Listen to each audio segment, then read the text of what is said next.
ఇప్పుడు no cost cough syrup తో 60 రూపాయల విలువ గల ఇన్హేలర్ పూర్తిగా ఉచితం. దెబ్బకి దగ్గు జలుబు మాయం.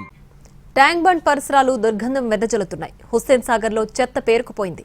నీళ్లలో ఆక్సిజన్ స్థాయి పడిపోవడం ఆందోళన కలిగిస్తోంది. నీటి కాలుష్యం పెరగడంతో జలచరాల ఉనికి ప్రశ్నార్థకంగా మారింది. పరిశ్రమల నుంచి వచ్చే వ్యర్థ జలాలు వదలడం కాలుష్యం పెరగడానికి కారణమవుతోంది. హైదరాబాద్ నడిబొడ్డున ఉన్న ట్యాంక్ బండ్ పరిస్థితి దారుణంగా తయారయ్యింది. ట్యాంక్ బండ్ పరిసరాలు దుర్గంధం వెదజల్లుతున్నాయి.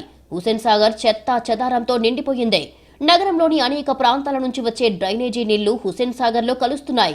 కుకట్పల్లి నుంచి ఇండస్ట్రియల్ వాటర్ కూడా ఇందులోకే వస్తున్నాయి. ముఖ్యంగా thrill city, Sanjeevaiah park, PV Ghat, Jaipal Reddy స్మారకం, లేక్ ఫ్రంట్ పార్క్ ఆయా ప్రాంతాల్లో ట్యాంక్ బండ్ చూడ్డానికే భయంకరంగా కనిపిస్తోంది. కాలుష్యం కారణంగా హుస్సేన్ సాగర్ లోని జలచరాలకు తీవ్ర హాని కలుగుతోంది. నీటిలో ఆక్సిజన్ స్థాయిలు పూర్తిగా పడిపోతున్నాయి. ట్యాంక్ బండ్ పక్కనే లేక్ ఆఫీస్, అటు సెక్రటేరియట్, మరోవైపు జీహెచ్ఎంసీ ఆఫీస్, ఇలా చుట్టూ ప్రభుత్వ అధికారులే ఉంటారు. కానీ ట్యాంక్ బండ్ను పట్టించుకునే నాదుడే కరువయ్యాడు. దుర్వాసనతో ముక్కు మూసుకోవాల్సి వస్తోంది.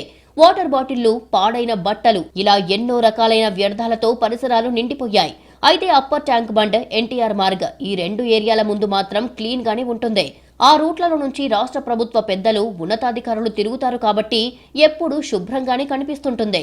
నెక్లెస్ రోడ్ నుంచి బుద్ధ భవన్ వరకు ట్యాంక్ బండ్ మొత్తం పిచ్చి మొక్కలతో నిండిపోయింది. కనీసం క్లీన్ చేసిన పాపాన లేదు సిబ్బంది. ట్యాంక్ బండ్ తీరాన్ని ఎంజాయ్ చేస్తుంటారు జనం. సిటీకి వచ్చిన వాళ్లు సాగర్ తీరాన్ని చూడకుండా ఉండరు. కానీ ఇప్పుడు ట్యాంక్ బండ్ తీరానికి వెళ్లాలంటేనే భయపడాల్సి వస్తోంది. ఇప్పటికైనా అధికారులు స్పందించి ట్యాంక్ బండ్ పరిసరాలను పరిశుభ్రంగా ఉంచాలని కోరుతున్నారు నగరవాసులు.